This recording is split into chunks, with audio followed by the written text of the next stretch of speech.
The invitation came through the family group chat at 8:47 p.m. on a Tuesday. Emergency family meeting. Saturday, 2 p.m. Attendance mandatory. My Uncle Marcus, the self-appointed patriarch, since my father's passing, had spoken. The group erupted with confirmations, each more enthusiastic than the last. I stared at my phone, sitting in my tiny one-bedroom apartment in Brooklyn that my family loved to criticize. The same apartment that helped me save over $2,000 a month compared to the luxury buildings my cousins lived in. The same modest space that had been the foundation of my entire financial empire, though none of them knew that. "Olivia, we expect you to be there," my mother texted privately. "Uncle Marcus specifically asked about you." Of course he did. I was the family's favorite topic of discussion. The disappointing daughter. The one who wasted her degree by taking a low-level job at a tech startup instead of joining the family's real estate business. They didn't know that startup had made me a millionaire before I turned 27, or that I now silently owned shares in half the buildings my uncle's company managed. "I'll be there," I replied simply. My cousin Sophia called immediately. "Liv, you might want to prepare yourself," she whispered. "They're planning something big. I overheard Mom and Uncle Marcus talking. They're calling it the intervention." I almost laughed. "The intervention? They think you're struggling, living below your potential. Uncle Marcus has this whole presentation prepared about bringing you into the family business, getting you a proper apartment." I glanced at my laptop screen, still open to my investment dashboard. The numbers glowed back at me. $147 million in tech investments, $89 million in real estate holdings, $23 million in cryptocurrency. Total net worth, $259 million. All built quietly over 8 years while they thought I was just getting by. "Thanks for the warning," I told Sophia. "I'll handle it." Saturday arrived crisp and clear. I dressed deliberately in my most modest outfit. Simple black pants, a gray sweater from Target, scuffed boots. The costume of someone they needed to save. The family estate loomed ahead as I parked my 10-year-old Honda among the gleaming luxury cars. Inside, the tension was thick enough to cut. 28 family members sat in the formal living room, arranged like a corporate boardroom. Uncle Marcus stood at the front, next to a projection screen. My mother wouldn't meet my eyes. "Olivia," Uncle Marcus said as I took my seat. "Thank you for joining us." I nodded, saying nothing. "We've called this meeting because we're concerned," he began, clicking to his first slide. "About you, about your future, about the shame your current situation brings to our family name." The room murmured in agreement. My cousin Derek, who'd just crashed his third Porsche, nodded sagely. "Let's look at the facts," Marcus continued. "You're 32 years old, living in a rental apartment in an questionable neighborhood, working at some obscure tech company instead of building real wealth with the family business." He clicked through slides showing property values, career trajectories, family expectations, each point designed to highlight my supposed failures. "Your father would be disappointed," he added, twisting the knife. "He built this legacy for you, and you're throwing it away." I felt the familiar surge of anger at the mention of my father, but kept my face neutral. Dad had actually encouraged me to forge my own path, to build something for myself. His last words to me were, "Don't let them clip your wings, butterfly." "What do you have to say for yourself?" Uncle Marcus demanded. The room turned to me, expecting apologies, tears, submission. Instead, I reached into my bag and pulled out my tablet. Actually, Uncle Marcus, I said calmly, I have a presentation of my own. He blinked, thrown off script. This isn't the time for. I think it is. I stood and walked to the front of the room. You mentioned building real wealth. Let's talk about that. I connected my tablet to the projector, watching their confused faces. The first slide appeared. A satellite view of their office building on Madison Avenue. This is your company headquarters, I said. Purchased last year for $68 million. Except it wasn't purchased by Harrison Real Estate Holdings. Uncle Marcus frowned. What are you talking about? Of course it was. No, I said softly. It was purchased by OLI Ventures, my company.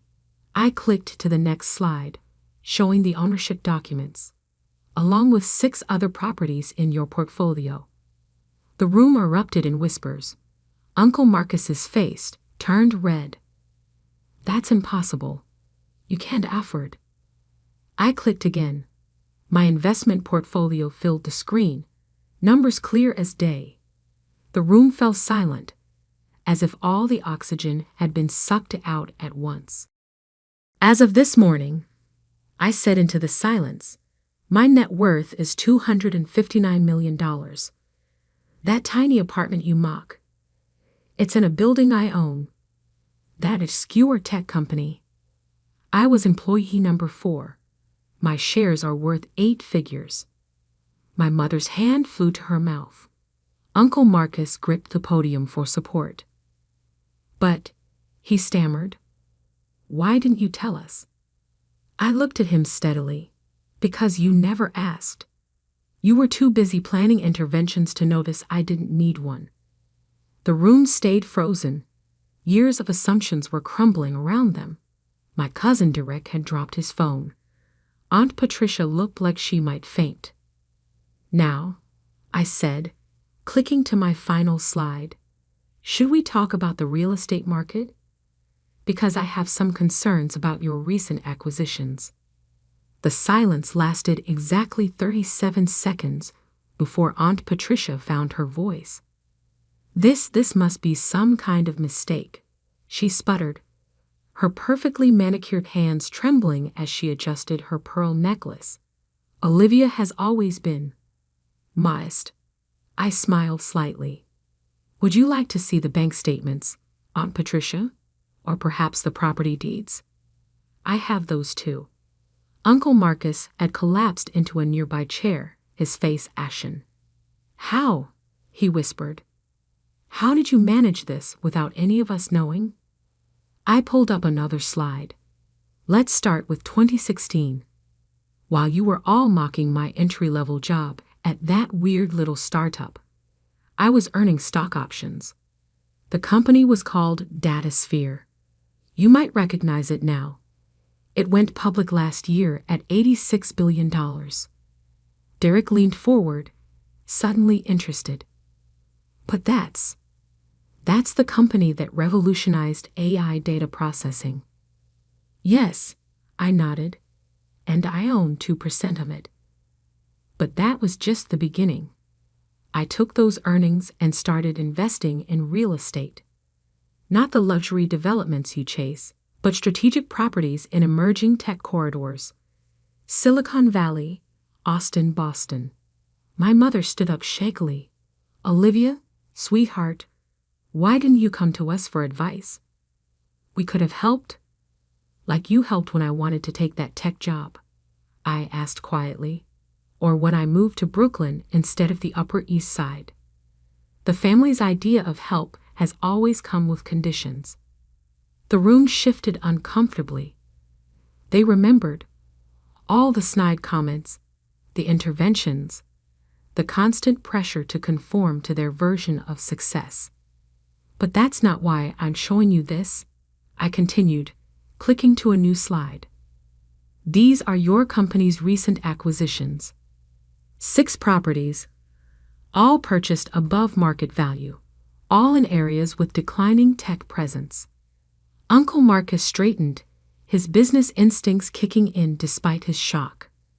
Those properties are prime locations. They were, I interrupted, 5 years ago. But you're so focused on traditional metrics that you've missed the shift. Tech companies are moving out of those areas.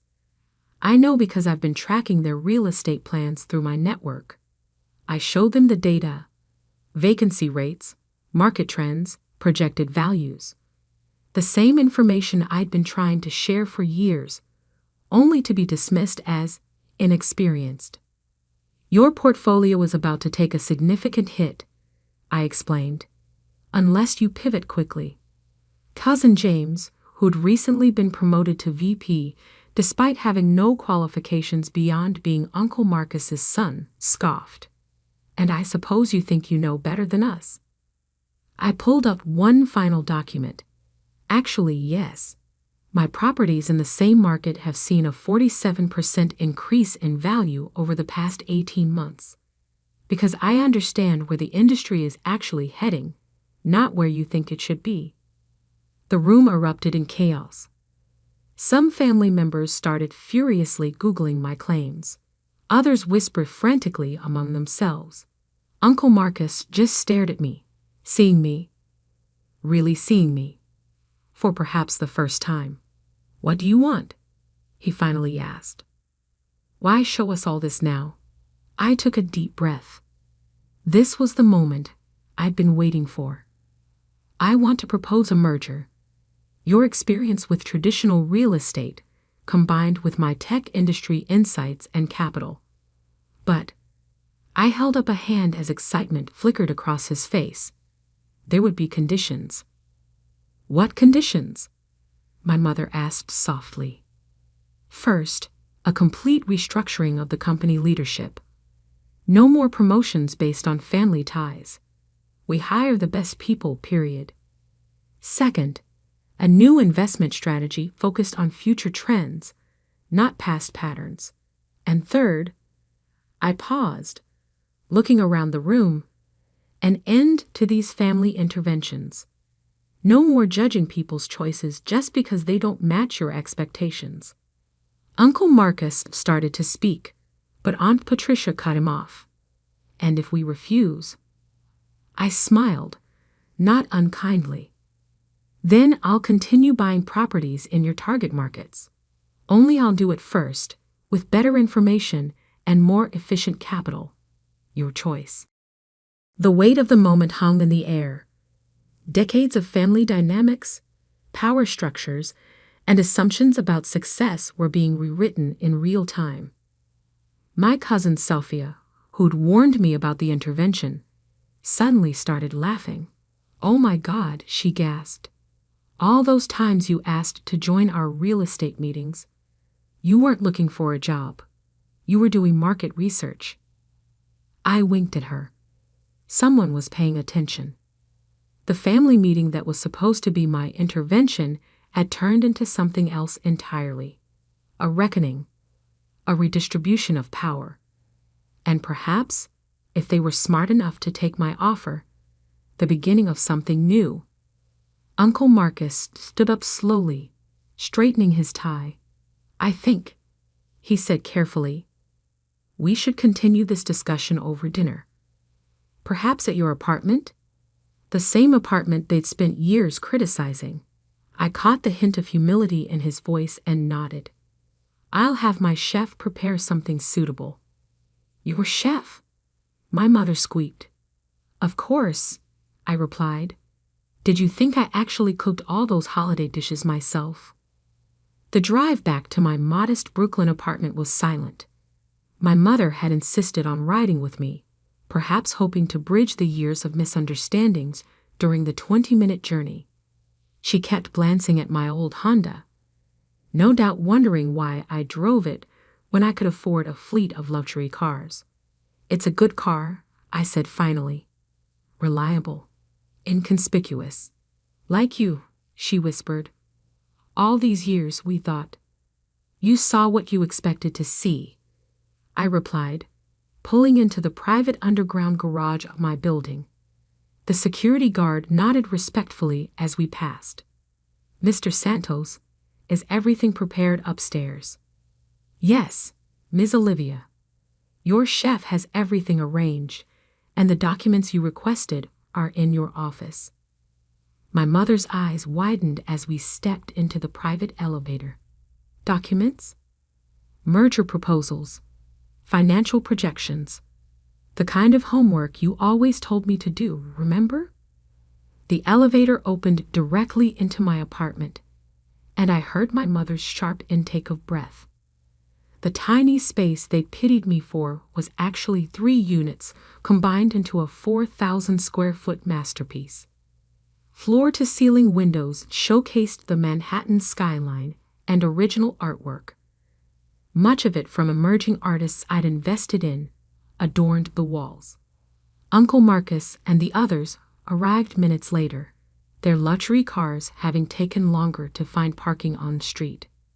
Their faces as they entered were a study in dawning comprehension. Please sit. I gestured to the massive dining table, already set for dinner. Chef Andre has prepared something special. Andre? Aunt Patricia perked up. Not Andre Dubois? The same. I nodded. He consults for my restaurants when he's not running his 3-star Michelin establishment. Your restaurants. Derek choked on his water. Among other things. I took my seat at the head of the table, a position Uncle Marcus had occupied at family gatherings for as long as I could remember. But let's discuss business first. Over 7 courses of exquisite French cuisine. I laid out my vision. The merger would create a new entity, Harrison Oley Holdings, combining their traditional real estate expertise with my tech industry connections and modern investment approach. These are the upcoming tech corridors, I explained, showing them maps on the dining room's hidden projection screen. Austin, Raleigh, Boulder, Portland, but not the obvious areas. We need to be ahead of the curve. Like you were with us, Uncle Marcus said quietly, buying properties before we even knew they were valuable. I nodded. The future of real estate isn't just about location anymore. It's about understanding the industry's driving growth, the companies planning expansion, the startups about to explode. And you have access to all this information? James asked, his earlier skepticism replaced by genuine interest. I sit on 12 different tech company boards, I replied. I've invested in over 40 startups. When they succeed, they need space to grow.